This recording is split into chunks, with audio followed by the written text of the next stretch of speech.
কি ডাক্তারবাবু? সোনা, ওরা কোথায় গেল? ওরা তো এখানেই ছিল। ডাক্তারবাবু, সোনা!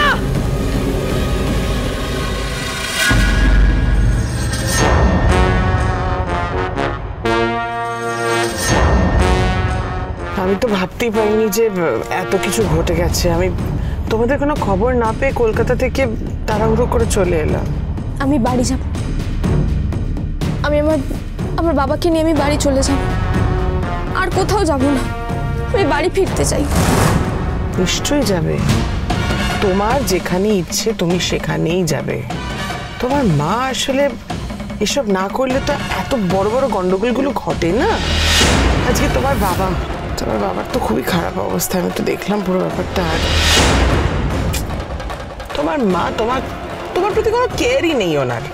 উনি এইরকম একটা পরিস্থিতিতে শুধু রূপাকে বাঁচালেন। হ্যাঁ, কি মানে আমার কিছু বলার নেই। সত্যি উনি তোমার ব্যাপারে একদম ভাবেন না, খালি রূপার ব্যাপারে ভাবেন।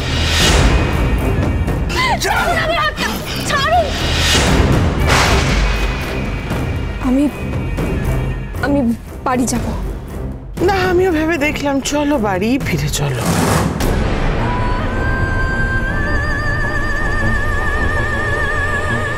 সূর্য সেনগুপ্তকে এমন ওষুধ দেওয়া হয়েছে যে সে সহজে সারবে না।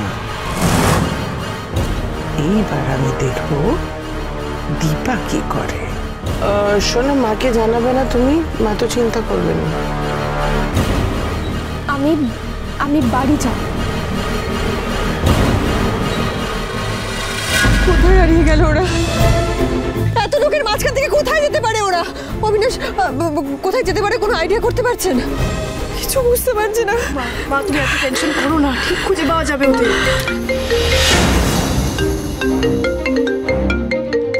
কুন্তলা? হ্যালো, দীপা?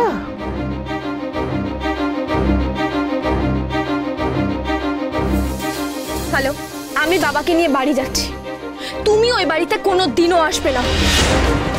আজ সবকিছু শেষ হয়ে যাচ্ছিল আমাদের শুধুমাত্র তোমার জন্য। আমার বাবা আমাকে বাঁচিয়েছে। আমি তোমার মুখও দেখতে চাই না। হ্যালো, হ্যালো সোনা। কুন্তলার ফোন থেকে সোনা ফোন করলো। এটা কি করে হয়?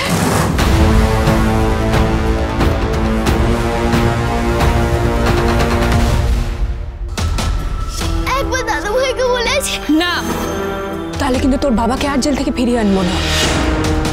ভেবে দেখ কি করবি। না না, ভালো দাদার মা, আমি তোমার কথা মতো বোর্ডিং এ চলে যাব। আর কোনোদিন এখানে আসবো না। তুমি প্লিজ ভালো মা, ভালো ছেলে আর বাবাকে। এই খবরদার। সরি, ভালো দাদার বাবাকে ফিরিয়ে এনো। একদম ন্যাকামি করতে হবে না। কথা দিয়েছি যখন ফিরিয়ে আনবো। চল। তোমাদের ছেলে আমার একদম যেতে ইচ্ছে করছে না গো। ভালো মা, ভালো ছেলে। ঠাকুর, তুমি এক্ষুনি ভালো মার ভালো ছেলেকে পাঠিয়ে দিতে পারো না? ঠিক এক্ষুনি, যাতে ওরা এসে আমাকে আর না যেতে দেয়, আর বাবাকেও ছাড়িয়ে নিয়ে আসে। অনুরাগের ছোঁয়া সোম থেকে রবি প্রতিদিন রাত 9:30টায় স্টার জলসায় ও জিও হটস্টারে।